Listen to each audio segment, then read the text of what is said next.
Cycle के बाद आ रहा है ये बाहर सेक्टर। हमारे साथ रेनू बैद जुड़ रही हैं, आईआईएफएल की सीनियर एनालिस्ट हैं, इंस्टीट्यूशनल एनालिस्ट। और रेनू, बहुत बहुत शुक्रिया पहली बात तो हमारे साथ इथेनॉम स्वदेश से बात करने के लिए। कैपिटल गुड्स सेक्टर तो एकदम सनराइज सेक्टर हो गया है अब। सीमेंस की कमेंट्री देखें या फिर ये देखिए कमेंट्री आपके सामने ही महेश भाई भी बोल रहे थे कि हाँ भाई एक रीज़न तो है देखने का। कल डीएसपी की कमेंट्री भी यही आ रही थी।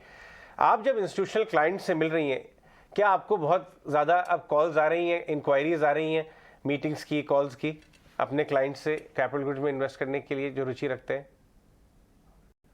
हाँ, I think capital good sector में हुआ क्या है, last 7-8 years we have seen significant under investment हुआ है। The kind of investment which were required did not happen, तो सेक्टर में काफी ओवर कैपेसिटी थी, ऑर्डर वर वीक। पर अगर अब देखें लास्ट 1.5-2 साल से after PLI related incentive scheme started coming in, private sector जो एक सेंटिमेंट है to invest in new capacities, वहां पे एक विजिबल चेंज है to invest and to put in capital investment.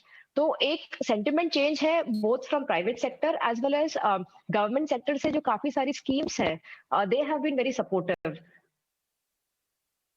So because इसके कारण जो कंपनीज में ऑर्डर इंक्वायरीज है, उनका मैनेजमेंट कमेंट्री है, एट द सेम टाइम जो ओवरऑल व्यू है on the investment and the order book, उसमें काफी इंप्रूवमेंट है। एंड इसीलिए आज हम देखें तो इन्वेस्टर इंटरेस्ट में भी वो क्लियरली रिफ्लेक्ट होता है, not just last couple of weeks, but मैं कहूंगी लास्ट 6 to 9 months से एक विजिबल चेंज है in investor sentiment and preference for the sector. So एक जो अंडरवेट एलोकेशन था लोगों का कैपिटल गुड्स में, आई थिंक लास्ट 6-9 महीने में we have seen that visible change, and उसका इम्पैक्ट वैल्यूएशन से भी दिखाई दे रहा है कंपनीज में कि जहाँ अर्निंग रील हो रही है, बट जो वैल्यूएशन री रेटिंग हुआ है has been in far in excess of that, because एक एक्सपेक्टेशन है कि अगले 6-9 months में, 12 months में, there will be continuous improvement in the earnings growth profile, and जैसे विजिबिलिटी इंप्रूव होगी वैल्यूएशंस में सपोर्ट आएगा। तो इसीलिए if you see the institutional interest जो लोगों का है इन द सेक्टर में, एक विजिबल शिफ्ट हुआ है, और वैल्यूएशंस भी जो कंपनीज के हैं has seen a good re-rating. Alright, बिल्कुल। रेनू, ये जो आप बड़े ट्रिगर्स बता रही हैं इस बेसिस पे, क्योंकि बिल्कुल ऑर्डर बुक बोले तो हाईएस्ट इन 6 years है, और कई सारी ब्रोकरेजेस की इस पे बड़ी रिपोर्ट्स भी आई हैं। वैल्यूएशन के लिहाज से सीमेंट्स, एबीबी, थर्मेक्स, इन सारे स्पेसेस में आपको कौन से काउंटर अट्रैक्टिव ज्यादा लगते हैं? तो अगर हम ग्रोथ देखें compare to last 6 years, it is not a comparable, मतलब सही तरीका नहीं होगा कंपेयर करने का, बिकॉज लास्ट 7 से 2012 ऑनवर्ड देखें तो हम डाउन साइकिल में थे, जहां पे एंटायर इन्वेस्टमेंट मोमेंटम नेगेटिव था, ऑर्डर इनफ्लोज में डिक्लाइन था। सो हम एक साइकिल से, डाउन साइकिल से भी उभर के अभी अप साइकिल में आ रहे हैं, जहां पे ग्रोथ ट्रेजेक्ट्री ऑब्वियसली नंबर्स में थोड़ा सा एलिवेटेड दिखेगा बिकॉज बेस काफी वीक है। बट अगर हम लास्ट साइकिल से कंपेयर करें, जैसे महेश भाई बता रहे थे, तो उस हिसाब से we are yet to catch up the momentum. तो अभी तो सिर्फ small sectors and small manufacturing sectors are contributing to this kind of growth. जो बड़े कोर सेक्टर्स हैं, चाहे मेटल्स हुआ, पिछले साइकिल में पावर सेक्टर था, इस साइकिल में पावर सेक्टर विल लैग नहीं होगा, but that will be compensated by large investments जो हमें रेलवे से मिलेंगे। सो रेलवे सेक्टर पिछले 20 साल में सिग्निफिकेंट अंडर इन्वेस्टमेंट था।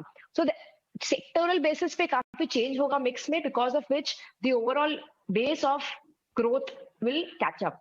तो फ्रॉम अ स्टॉक पर्सपेक्टिव अगर हम देखें तो आज की डेट में हमें इक्विपमेंट की जो कंपनीज है उसमें ज्यादा प्रेफरेंस है compare to EPC, because EPC में काफी प्रोजेक्ट डिलेज, कॉस्ट ओवररन्स का भी इश्यू और कंसर्न है, plus interest rates are increasing, तो वर्किंग कैपिटल डेंसिटी का इम्पैक्ट भी है। So among the preferred picks जो स्टॉक्स हमें पसंद है, Cummins India is one of the preferred picks, हमें एबीबी सीमेंट्स भी पसंद है, एंड डिफेंस सेक्टर हमारे हिसाब से इज एक सेक्टर जहां पे नियर टर्म जो भी इम्पैक्ट है इन्फ्लेशन का, डिमांड का कोई इम्पैक्ट नहीं है, demand is very strong, plus commodity का there is not material impact, तो वहां पे हमें एक स्ट्रक्चरल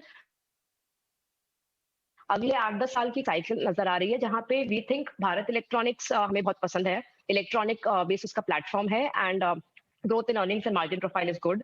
सो ये 4-5 कंपनीज हमें रिलेटिवली पसंद है on the equipment side of the business with the cap good space. And अगर स्मॉल कैप स्टॉक्स में देखें तो हाइड्रोजन एंड इमर्जिंग टेक्नोलॉजीज में एमटा टेक्नोलॉजी करके कंपनी है जो हमें काफी पसंद है, that is among the top picks there. बहुत बढ़िया रेनू, आपने तो काफ़ी सारे स्टॉक आइडियाज़ दिए। ये बताइए कि ये जो जब साइकिल टर्न होता है कई सालों के बाद, क्योंकि ये डीप सिक्लिकल सेक्टर है, ये 4-5-7 साल साइडवेज हो जाएगा, उसके बाद अपसाइड आएगा तो 3-4 साल तक अपसाइड ही रहेगा।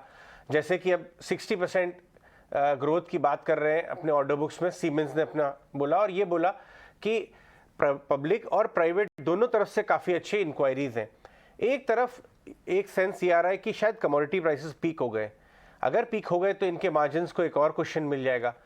तो जब ये सारी फैक्टर्स एक साथ आएंगे तो अर्निंग विजिबिलिटी कैसी हो जाती है? जो आपने स्टॉक बोले हैं 4-5, आपको लगता है 25-30% अर्निंग्स ग्रोथ की विजिबिलिटी आ सकती है अगर साइकिल सही बैठ गया नेक्स्ट 2-3 साल?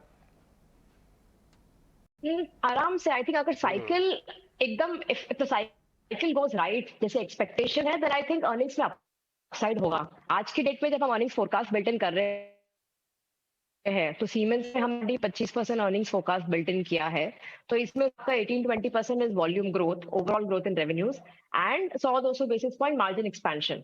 टिपिकली जब साइकिल अप साइकिल में आता है तो ऑपरेटिंग लेवरेज का एक बहुत बड़ा कंट्रीब्यूशन होता है to improve your margin profile.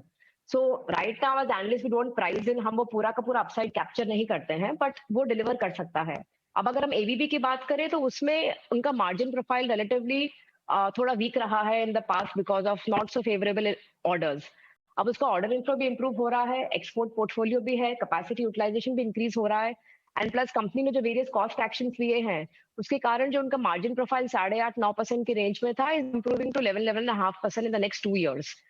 तो वहां से उनका अर्निंग्स एक्चुअली डबल हो रहा है। तो in the case of ABB the earnings growth 2-year CAGR is actually 40-45%। Similarly Bharat electronics में 20-25% अर्निंग्स कैगर है with 15% growth in revenues, steady margins and relative improvement in the other income and the rest of the profile. So actually across all companies 20-25% average earnings CAGR I think काफी comfortable है if the cycle falls right in terms of बड़े orders starting to kick in the next अगले 12-18 महीने में अगर बड़े orders भी आने चालू हो जाते हैं, then I think अगले 2 से 3 साल के व्यू से earnings में upside आ सकता है, especially margin side में, बिकॉज जब वॉल्यूम ग्रोथ आती है तो ऑपरेटिंग लेवरेज में काफी बड़ा एक लीवर आता है साथ में। तो वॉल्यूम ग्रोथ के साथ साथ कॉर्पोरेट अर्निंग्स में ही रिफ्लेक्शन शुरू हो जाएगा अगले से 2 से 3 साल। और कई सारी टॉपिक्स स्पेस से बताएं, MTR tech, BEL, Cummins India, Renu Baid ने अपनी इस पूरे स्पेस में। चलिए बहुत बहुत शुक्रिया रेनू, आज ये सारे इंसाइट्स देने के लिए, अपना समय देने के लिए बहुत बहुत शुक्रिया आपका। तो कैपिटल गुड्स पे खास चर्चा हम कर रहे थे और अपनी ये टॉपिक्स भी रेनू हमसे शेयर कर दी जिन पर आप नजर जरूर रखें, इन्वेस्टमेंट पिक्स हैं।